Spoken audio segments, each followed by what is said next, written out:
अस्सलाम वालेकुम dear students. आज का जो हमारा टॉपिक है वो हम लोगों का न्यू चैप्टर होगा, chapter number 16 according your text book, sport and movement. ठीक है, बेसिकली इसके अंदर हम लोगों को क्या ज़रूरत है, क्यों हम लोग जो है वो इसको स्टडी कर रहे हैं, इसमें क्या कॉन्सेप्ट दिया गया है कि क्या चीज़ें मेनली हम इसमें डिस्कस करेंगे। तो मेन जो आपके पास मेन दो ऑर्गेनिज़म्स होते हैं, प्लांट्स एंड एनिमल्स। ठीक है, उनके अंदर मूवमेंट, उनकी लोकोमोशन, ठीक है, वो किस तरह से अपनी प्लेस चेंज करते हैं।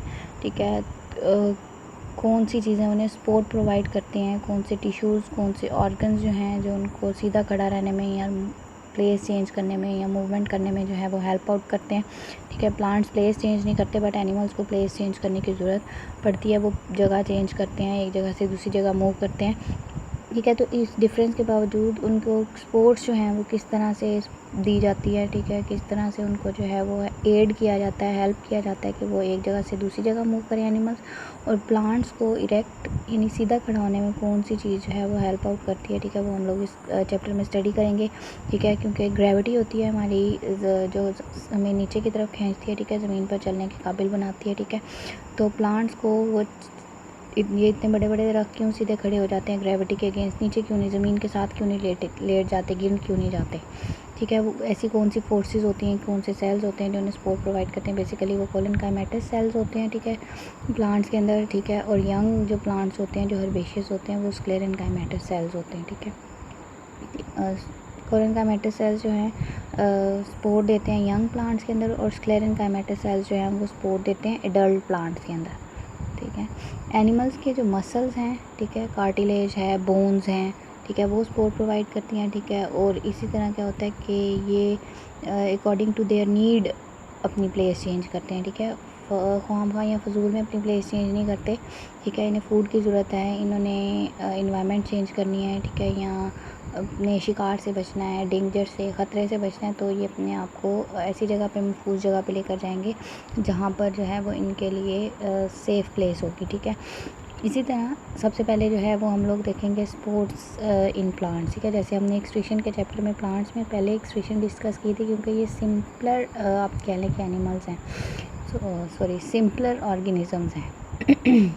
ठीक है, तो प्लांट के अंदर जो सपोर्ट है आपके पास, ठीक है, वो बेसिकली सबसे बड़ी जो उसे सपोर्ट प्रोवाइड करती है वो होती है स्टेम, तना। ठीक है, जो उसको सपोर्ट प्रोवाइड करता है, साथ ही साथ क्या करता है, उसको वाटर कंडक्ट करने में भी हेल्प आउट करता है। ठीक है, जो कंडक्ट भी करता है, फिर उसको ट्रांसपोर्ट भी करता है एक सेल से दूसरे सेल तक, या एक प्लांट के एक सिरे से दूसरे सिरे तक। स्टेम जो है वो एक कनेक्शन है रूट्स और लीव्स के दरमियान में। ठीक है, रूट्स जो चीज़ एब्जॉर्ब करेंगी, स्टेम के ज़रिए वो चीज़ लीव्स तक पहुंचेगी। ठीक है, तो स्टेम ना सिर्फ सपोर्ट प्रोवाइड कर रही हैं, बल्कि वो ट्रांसपोर्ट का काम भी कर रही हैं। ठीक है, और वो सेल्स को जो है वो मटेरियल भी प्रोवाइड करने का बाइस बनती हैं। तो सबसे पहले जो मेन आपके पास फोर्स है, आप कह लें कि लिविंग ऑर्गेनिजम्स के अंदर, ठीक है, वो है टर्गर प्रेशर। ठीक है, लिविंग जो है सेल्स होते हैं प्लांट के, ठीक है, उनकी एपिडर्मिस होती है। ठीक है, आउटर कॉर्टेक्स होती है। ठीक है, एपिडर्मिस की इनर साइड पर पिथ, ठीक है, पिथ होती है। ठीक है, ये तीनों तरह के जो सेल्स हैं, लिविंग सेल्स हैं, ठीक है, ये ऑस्मोसिस के ज़रिए वाटर लेते हैं, यानी सेल वॉल के ज़रिए जो है वाटर एब्जॉर्ब भी करते हैं, और एक्सोस्मोसिस के ज़रिए उसको रिमूव भी कर सकते हैं। ठीक है, तो अब जो वाटर भरा हुआ है वो भी क्या प्रोवाइड कर रहा है, उसे एक हार्ड, यानी आप फॉर एग्जांपल आप ऐसे ले लें जैसे बैलून है, उसके अंदर पानी भरेंगे तो वो हार्ड हो जाएगा, निकाल देंगे तो उसकी शेप डिस्टॉर्ट हो जाएगी। तो बिल्कुल इसी तरह प्लांट के जो सेल्स हैं उनके अंदर वाटर जो है वो उनकी वॉल्स के ऊपर प्रेशर डालता है और उसे टर्जिड रखता है, यानी तनावा, मतलब सख्त, या आप कह लें कि एक शेप में रखता है उसको। ठीक है, तो ये जो एक लिविंग सेल्स के अंदर इंटरनल हाइड्रोस्टेटिक प्रेशर होता है, यानी वाटर का प्रेशर होता है। ठीक है, अगेंस्ट देयर सेल वॉल के अगेंस्ट। ठीक है, जो उसे कोलैप्स होने नहीं देता, पिचकने नहीं देता। ठीक है, तो उसके सेल को रिजिड रखता है, रेजिस्टेंट रखता है, बेंड होने नहीं देता। ठीक है, उसको सपोर्ट प्रोवाइड करता है। ठीक है, उसकी रिजिडिटी यानी टर्जिडिटी जो है, यानी जो एक उसकी सीधा खड़ा शेप मेंटेन करने की पावर होती है। ठीक है, उसको लूज़ होने नहीं देता। ठीक है, तो हर्बेशियस स्टेम्स के अंदर स्पेशली जो हर्ब्स होती हैं, नरम होते हैं, जैसे धनिया है, पुदीना है, ब्रासिका है, सरसों जो होती है। ठीक है, ये बगैर लकड़ी नहीं होती, लेकिन फिर भी सीधे खड़े हो जाते हैं। धनिया और पुदीना तो नहीं, लेकिन ये होता है कि उनके स्टेम जो हैं वो सीधे रहते हैं। ठीक है। तो टर्गर प्रेशर जो है वो आपके पास इम्पॉर्टेंट आप कह लें कि एक फिनोमिना है जो कि प्लांट्स की टर्जिडिटी को और उनकी शेप को मेंटेन रखता है। इसी तरह टर्गर प्रेशर जो है वो किस तरह से हेल्प आउट करता है। ठीक है। तो टर्गर प्रेशर जो है वो किसकी वजह से होता है, हाई ऑस्मोटिक प्रेशर की वजह से। ठीक है। पानी का लेवल इनर कम होगा तो वो बाहर से ज़्यादा खींचेगा। ठीक है। तो इसका मतलब है कि इनर साइड पर जो है वो ऑस्मोटिक प्रेशर जो है वो हाई होता है, तो पानी जो है वो मूव करना शुरू कर देता है, लो से हाई ऑस्मोटिक था उसको हाई करना शुरू कर देगा। ठीक है। जैसे और जो एक्स्ट्रा होगा वो वैक्यूल में कर देगा, तो वैक्यूल भी टर्जिड हो जाएंगे, जिसकी वजह से सेल टर्जिड हो जाएगा। ठीक है। अब जो वैक्यूल की मेम्ब्रेन होती है उसे हम कहते हैं टोनोप्लास्ट। ठीक है। तो वो क्या करती है, उसके अंदर डिफरेंट सिस्टम्स होते हैं, आयंस को पंप कर सकती हैं वो। ठीक है। स्टोरेज हाउस भी है। ठीक है। प्लांट्स का तो ये आयंस को कैल्शियम, मैग्नीशियम, पोटाशियम, सोडियम, इन आयंस को भी क्या करके रखते हैं, स्टोर करके रखते हैं, और ज़रूरत पड़ने पे इनके अमाउंट क्योंकि वैक्यूल में ज़्यादा होती है इसलिए ये ज़्यादा से ज़्यादा पानी अंदर की तरफ खींचेंगे।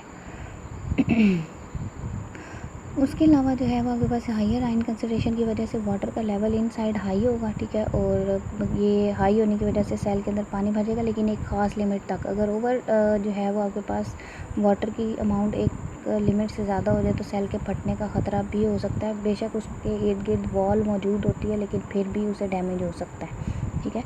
उसके अलावा टर्गर प्रेशर के अलावा कुछ स्पेशल टाइप ऑफ सेल्स हमारे पास मौजूद होते हैं जो मिल के ग्रुप ऑफ सेल्स जो हैं वो टिश्यूज़ बनाते हैं। ठीक है। तो हम कह सकते हैं स्पेशल टाइप ऑफ टिश्यूज़ होते हैं।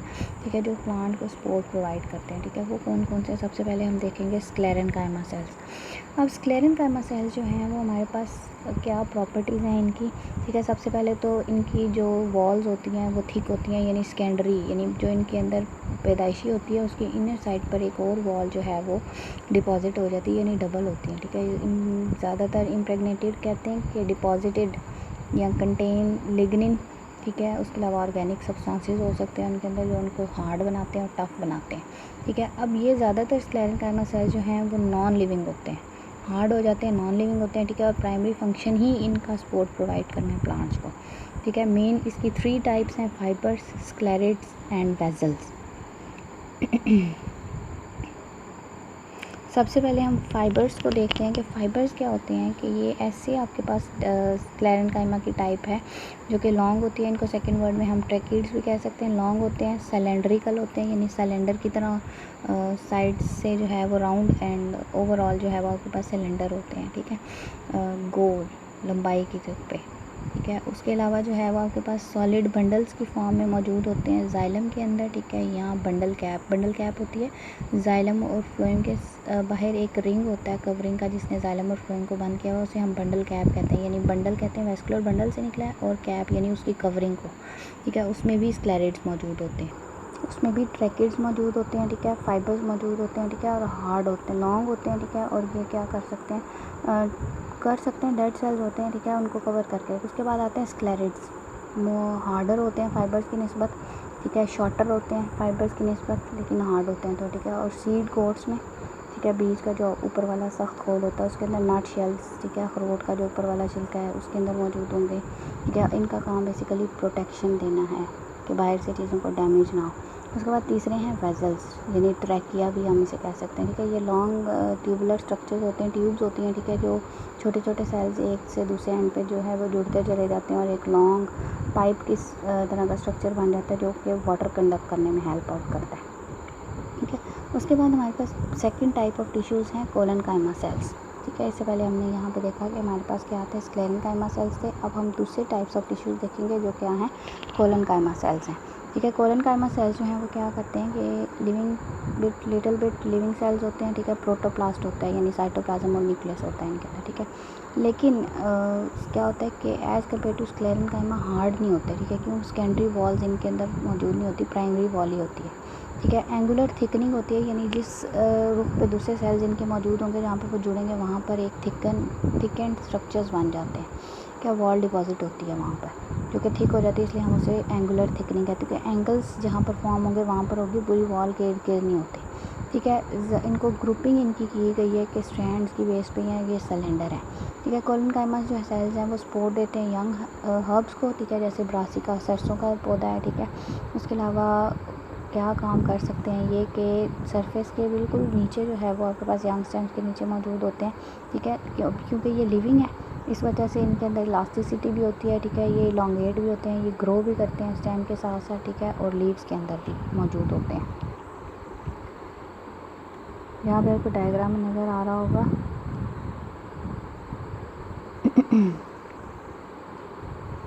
ये डायग्राम ये जो है वो पेरेन्काइमा है, ठीक है। देन जो ओवरऑल जो है वो आपके पास सेकंड वन लॉन्गिट्यूडनल सेक्शन है पेरेन्काइमा सेल्स का, ठीक है। यहाँ पर पहले वाले जो हैं वो आपको नज़र आ रहे होंगे कि पेरेन्काइमा सेल्स है, ठीक है। इंट्रासेलुलर स्पेसिस इनके दरमियान में सच मौजूद नहीं होती, ठीक है। वॉल जो है वो आपके पास थिकनिंग इनके अंदर मौजूद होती है, ठीक है। न्यूक्लियस होता है, वैक्यूल होते हैं और सेल वॉल होता है, ठीक है। ये आपके पास बेसिकली कह लें आपके ये डिफरेंट टाइप्स ऑफ जो सेल्स हैं, ठीक है, उसमें पेरेन्काइमा लिविंग सेल्स हैं, ठीक है। उसके बाद हमारे पास मौजूद हैं सेकंड वन ए और बी जो है वो आपको नज़र आ रहा होगा यहाँ पे कि ये हमारे पास हैं कोलेनकाइमा सेल्स, ठीक है, जो कि अभी हमने देखे।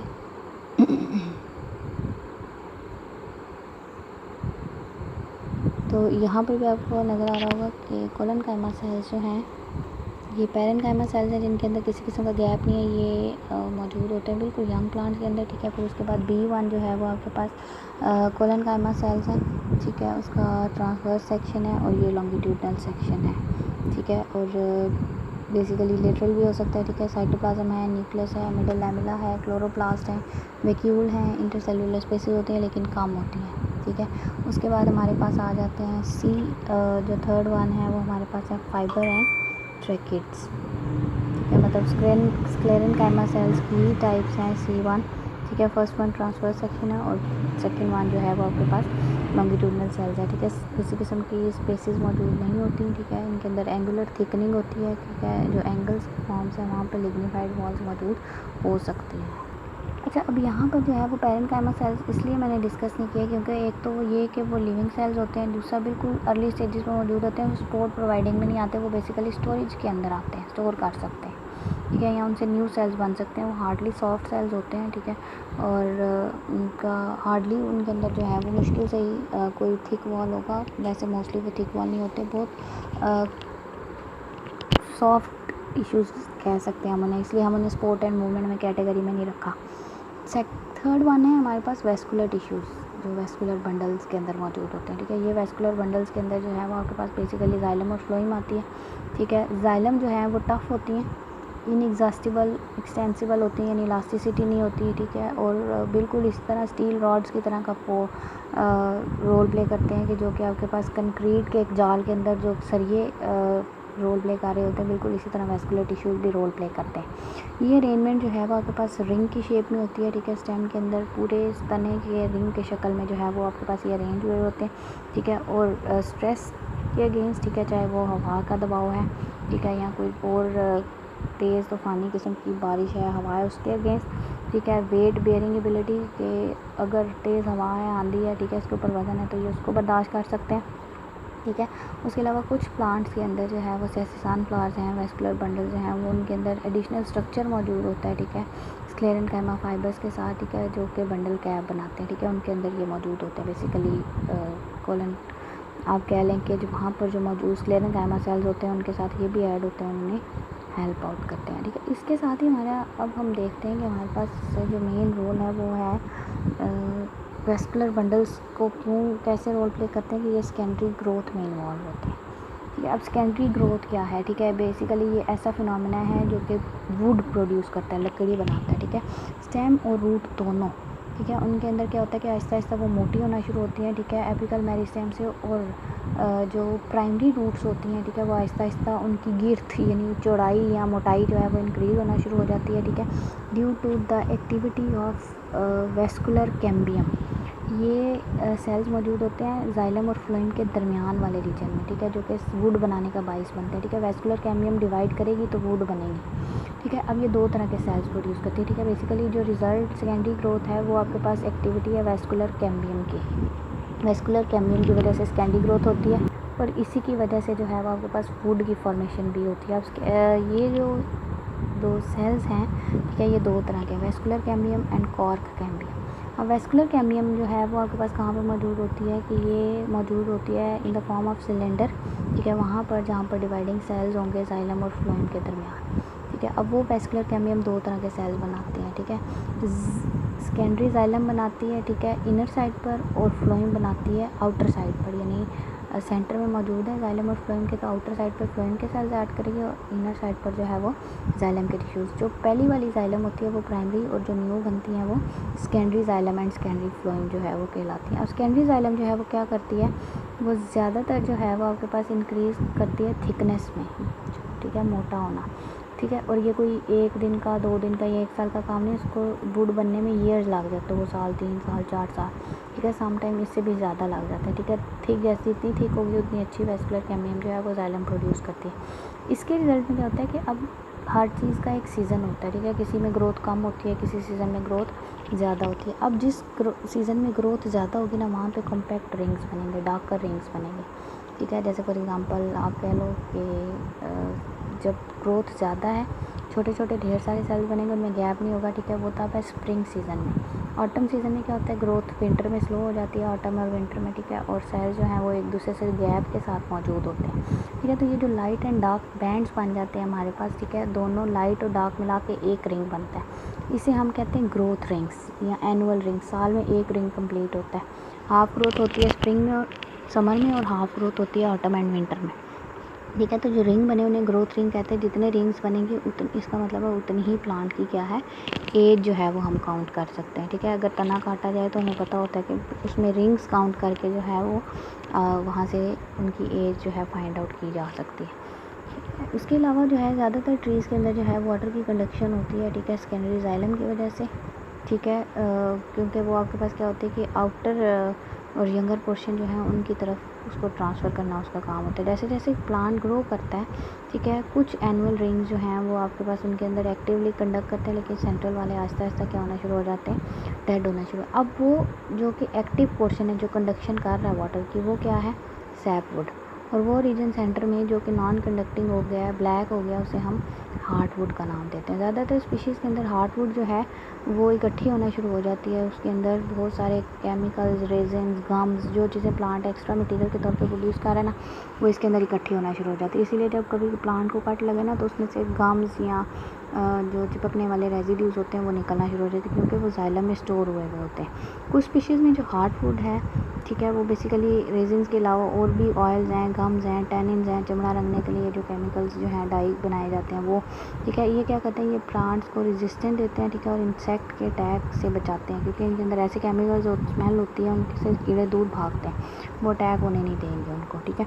उसके अलावा जो हमारे पास एक इम्पॉर्टेंट फंक्शन है वुड का या कैम्बियम का, वो क्या करती है, वो कैलस बनाती है, ठीक है, यानी mass of undifferentiated cell is known as callus, ठीक है। जहाँ पे कट लगेगा, वाउंड हो जाता है, कुछ प्लांट को ज़ख्म आ जाए, ठीक है, वुड के ऊपर, तो ये फ़ौरन से क्या करेगा, वहाँ पे एक मैस ऑफ सेल्स बना देगा, क्लॉट बना देगा, जैसे खून के ऊपर क्रीन बन जाते हैं ना, बिल्कुल इसी तरह प्लांट के जो कट रीजन्स होते हैं, जो ओपन हो जाते हैं किसी वजह से, वहाँ पे फ़ौरन ये सेल्स जो हैं वेस्कुलर कैम्बियम के क्या करेंगे, न्यू मैस ऑफ सेल्स बना देंगे, जिससे हम कैलस का नाम देते हैं, और वो वाउंड को कवर कर लेगा ताकि वायरस बैक्टीरिया अटैक ना हो, ठीक है। इसी तरह जब हम कलमे लगाते हैं, ग्राफ्टिंग करते हैं, तो हम दो प्लांट्स को जोड़ते हैं, तो वहाँ पर भी वेस्कुलर कैम्बियम कैलस बनाती है और अनडिफरेंशिएटेड मैस ऑफ सेल्स बनाती है और उन्हें जोड़ देती है, ठीक है। उसके अलावा जो है बडिंग के अंदर और ग्राफ्टिंग के अंदर यूज़ हो सकते हैं, ठीक है। अब यहाँ पर जो है वो आपको नज़र आ रहा होगा कि वुड जो डिफरेंट ट्रीज़ से ली जाती है, ठीक है, वो क्या होता है कि उसके अंदर डिफरेंट स्पीशीज़ जो हैं वो डिफरेंट पर्पसेस के लिए यूज़ होते हैं, ठीक है। उनकी डेंसिटी, हार्डनेस, फ्लेक्सिबिलिटी, ठीक है, कि कितना फ्लेक्सिबल है, ठीक है, शॉक रेजिस्टेंट कितना है, कंप्रेशन यानी दबाव बर्दाश्त करने की स्ट्रेंथ कितनी है, उसका टेक्सचर कैसा है, रफ है, स्मूथ है, ठीक है। और कमर्शियल यूजेस भी उसके देखे जाते हैं। कमर्शियल कॉर्क जो है वो हमारे पास जो बोतलों के ढक्कन बंद करने के लिए कॉर्क इस्तेमाल होते हैं ना, वो हमारे पास एक ट्री है क्वेरकस सुपर, उससे बनाई जाती है, ठीक है। यहाँ पर आपको डायग्राम में नज़र आ रहा होगा कि ये एक ट्रांसवर्स सेक्शन है तने का या स्टेम का कह लें। सेंट्रल रीजन जो है वो उसके अंदर आपको यहाँ पर नज़र आ रहा होगा, क्लियर। आउटर एपिडर्मिस है, देन कॉर्टेक्स है, देन आउटर साइड पे प्राइमरी फ्लोएम है, सेंटर में जो आपको लाइंस जो नज़र आ रही हैं वो क्या है, कैम्बियम है, ठीक है। फेसिकुलर कैम्बियम है जो जाइलम के अंदर मौजूद होती है, ठीक है। और प्राइमरी जाइलम जो है वो आपके पास इनर साइड पे मौजूद है, ठीक है। अब ये जो कैम्बियम का रिंग है ये इनर साइड पे जाइलम और आउटर साइड पे फ्लोएम बनाता जाएगा, ठीक है। बिल्कुल इसी तरह जो है वो आपको यहाँ पर भी नज़र आ रहे हैं रिंग्स, ठीक है। ये एक से ज़्यादा रिंग्स जब बनते हैं, ठीक है, वेस्कुलर बंडल्स के, तो हम उससे उसकी एज फाइंड आउट कर सकते हैं, ठीक है। इस डायग्राम में भी आपको नज़र आ रहा होगा कि सेकेंडरी जाइलम है, ठीक है। लेट वुड है, अर्ली वुड है, जब देर से बनी है या सीज़न के एंड में बनी है तो लेट है, अगर सीज़न के शुरू में बनी है तो अर्ली है, ठीक है। इसी तरह सेकेंडरी जो फ्लोएम है उसका भी यही है। वेस्कुलर कैम्बियम जो है वो आपके पास क्या है, आउटर रीजन जो है वो बार्क है, ठीक है। सबसे आउटर में जो छाल होती है वो कॉर कैम्बियम होती है, उससे इनर कॉर्क होता है, ठीक है। Then periderm, overall cork cambium और बार्क मिलकर के बनाते हैं कैम्बियम, जो है वो मिल के बनती है बार्क छाल, ठीक है। तो ये तमाम के तमाम जो है वो आपके पास यहाँ तक जो है वो सेकेंडरी ग्रोथ होती है। इसकी ज़रूरत क्यों है या इसका क्या फ़ायदा है, ठीक है। प्लांट के अंदर वुड बनती है, ठीक है, और प्लांट जो है उसको सपोर्ट मिलती है लकड़ी से, ठीक है। प्लांट्स की कंडक्शन जो है वो आपके पास इसमें ज़्यादा अच्छे तरीके से हो सकती है, ठीक है। इससे आगे इंशाल्लाह हम यहाँ तक तो हमारी थी सपोर्ट, प्लांट को किन किन टिश्यूज़ से किन तरीक़ों से सपोर्ट मिलती है। इससे आगे इंशाल्लाह नेक्स्ट लेक्चर में हम देखेंगे प्लांट्स के अंदर किस किस्म की मूवमेंट होती है। अब जगह चेंज नहीं करते लेकिन ऑर्गन्स को, पार्ट्स को डिफरेंट टाइप से डिफरेंट तरीक़ों से मूव करवा सकते हैं। थैंक यू, टेक केयर, अल्लाह हाफ़िज़।